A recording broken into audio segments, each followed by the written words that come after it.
Hey everybody, Rascal here. And Mama, welcome to our podcast and joining us for another edition of Artemis Fowl Scratch Off. Yes. It's time for book 2, The Arctic Incident. Yes. So in this book, it's been about a year since the events of the first one.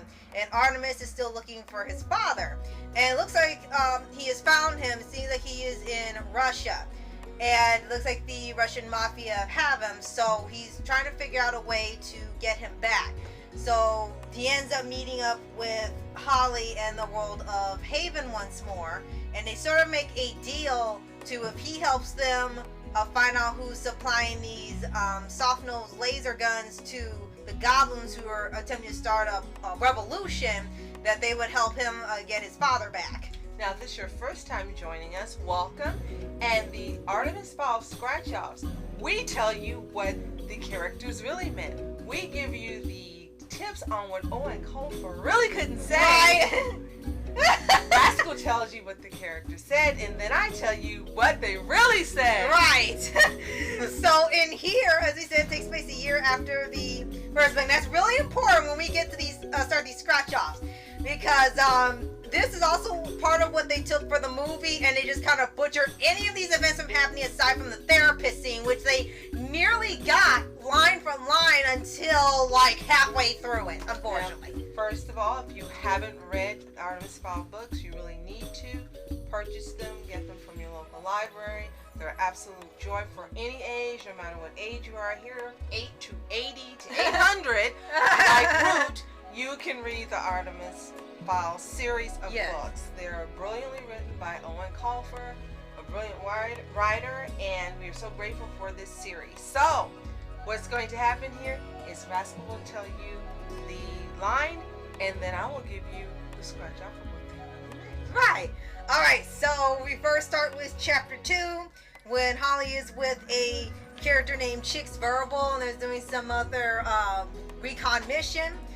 And they talk about how she's kind of put under review because she didn't get the other half of the gold back. So they kind of state that how she felt was like Holly was fully prepared to fly above ground and wring Artemis Fowl's neck for the other half of the gold. And then Mom replied with, "No, you weren't. That's an excuse." I just want to get back up there. Oh boy! I'm gonna wring his neck. Yeah. Okay. Yeah, like yeah. And every time she makes like a threat, she really doesn't do anything. I mean, she's hit him once, but nothing really serious, right? So, okay. So the next part is still in chapter 2, when they talk about how the goblins have these weapons and it looks like they're human-made. So Holly suspects, she thinks she knows who did it. And Foley's like, no, it's not. But she's like, yes, it is.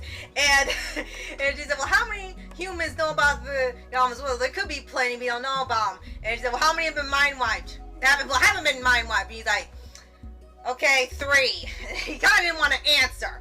He kind of rolled his eyes. And Holly said, exactly. Fowl and his pet gorillas. Artemis is behind this. Mark my words. And then with that, Mom replied, first of all, you called Julia a gorilla. How dare you? And then second, you don't know nothing. Right? Which seems to be a common thing. They like using the comparison to gorillas in this series, which I guess comes up later. But it's like, I can get Butler because he's gigantic and muscles, so I can see him being comparable. But Julia, come on now. And then, well, I guess that she was only 3 feet tall. Right, I guess everyone's not big. A gorilla. Right, come on. Okay, and then okay, Mr. Gorilla. Okay, so then Foley is like not having it. He's like, he really kind of doesn't want to hear it because he's hearing it for the billionth time. So Foley says, you would just love for that to be the case now, wouldn't you? You'd finally get the chance to get your own back. And then Mom said, you finally get the chance to see that mud boy again. He said, that's what he wanted to say. And like Foley's like rolled his eyes. He's like, oh gosh, we gotta hear this all over again. And then the next one, this is all the same chapter, mind you. And Foley tells her, like, you do know, he said, it was different back then. You know, he's 13 now. And then Holly says, I don't care how old he is. And no, she doesn't. Clearly not, because she treats him like anyone else. And then the next one would be when Root comes in and asks about what's happening. They tell him it looks like it's got to be a human. And they're trying to see what human would be involved with this, and Holly's about to say, I have a theory, and Ruth just annoyed, said, oh, don't tell me, now another Artemis Fowl theory. He's like, how many times you talked about him? And she said, who else would it be? I knew he'd be back, I knew it. And why are you waiting for him? Why are you waiting for him? It's like why? You sitting up late at night. What? I'm waiting for Artemis to come. Yeah, like why? And it's like, why are you waiting for him? He's never been to Haven right. anyway. Right, what do you mean back? What do you mean back? And remind you, this is important. They say that they met him last year. He's 13. It has been, at the time of this probably takes place in between October and December. It has been pretty much a year since the first book. He hasn't made any much noise except for them sending her out to get about the seventh dwarf. Hasn't done anything else since then. But she's thinking he's been coming back for a year? What are you doing? Why are you waiting for him? Oh gosh. And then okay, and then the next part. So they agreed to send Holly out to get Artemis because they don't know if he really did or not. He's just the prime suspect. So they explain the new chapter.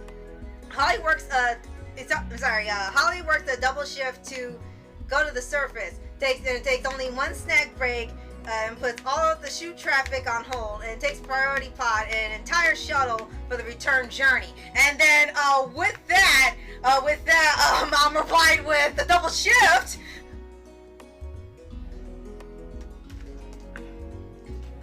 Oh wow, she couldn't wait to get back up there. Like, and yeah, I didn't know what a double shift meant at first. It's like, oh, that's like, what'd you say? Like 16 or 18 hours? The double shift would be 16 hours. 16 hours. And it's like, you chose to do that. Oh, gosh. It was like, okay, well, she's got her evening planned. And then it was actually one point before they got set up. And she said, sir, you don't know Fowl the way I do. And you've only known him for 24 hours. Yeah, it's like, again, how do you even get Stockholm Syndrome at that point? She's an expert. Yeah, they keep saying her better. Short knows Fowl better than anyone. It's like she knew it less than 24 hours. One book. I don't get it. Okay. And then the next part is when they're in the car, parked in front of the manor, and she's kind of already outside of it. And then he put out this odd part. It says, Holly's heart raced at the sight of the Fowl automobile. It was like, why? Why is it racing? It's just his car. Yeah, I don't get it. Car. I don't get it. Calm down. It's just his car. Oh, okay. And then it kind of skips ahead to where they're already in the Arctic. And then they talk about Artemis's shoes, but it says his loafers snagged on a sleeper in the snow. And it's like, wait a second. And he's a genius. He's a criminal mastermind. He's a genius. And I'm like, okay, he's wearing loafers, not boots in the Arctic snow, and this girl fell for this fool. He knows all this other stuff, and he didn't have sense enough to put boots on. It's like this is common sense knowledge. Come on, man. and he's Butler's principal, and Butler didn't say, "Boy, put some boots on."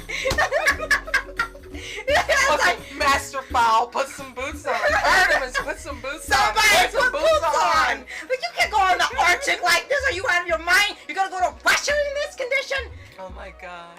Okay, and then there's a point where they gotta put on some. And don't forget when she was getting ready, saying she was going back up there to the surface to see him, and we had to get a shuttle ready for her. Yes. And I was like, okay, she's got a shuttle ready for her and her man and Butler.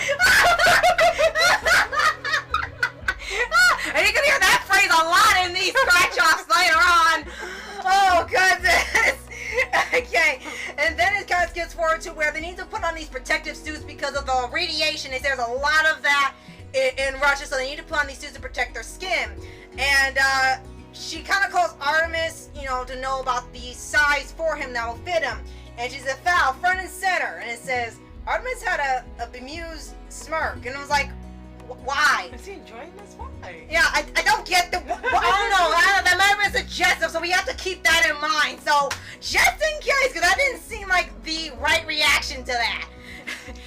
And then it skips down to pretty much the last epilogue of the book after they rescue Artemis' dad and everything's said and done. And it's sort of a change in their, I guess their acquaintanceship has kind of evolved from that since then. And Artemis is trying to say thank you and compliment her, but it's kind of hard for him saying something nice off the top of his head. And it's kind of hilarious. So when he does, he says, thank you. I owe you everything. Because of you, I have my parents. And the way you flew that craft was nothing short of spectacular. And on the train, well, I could have never done with you. And Butler nudged him for a third time to stop the babbling. He says, I'm sorry. Well, you get the idea. And then comes this part. Holly's elfin features wore a strange expression, somewhere between embarrassment and could it possibly be delight. She recovered quickly. It's like, wait. She's beaten up members of the leprechaun force for complimenting her, even just on her hair. She's beating the crap out of her. Right. But suddenly she's like, oh, Artemis complimenting me. Yes. Yeah, right. Well, Artemis isn't canon. Right. Right. She was just like, oh boy, like she had to snap out of it, like she kind of got distracted there. So and that was it. After that, the two go separate ways, and that's pretty much the end of the book after another page. Yes. So that concludes this edition of the Artemis Fowl Scratch-Offs. Were you thinking any of these thoughts when you were reading it? Let us know in the comments.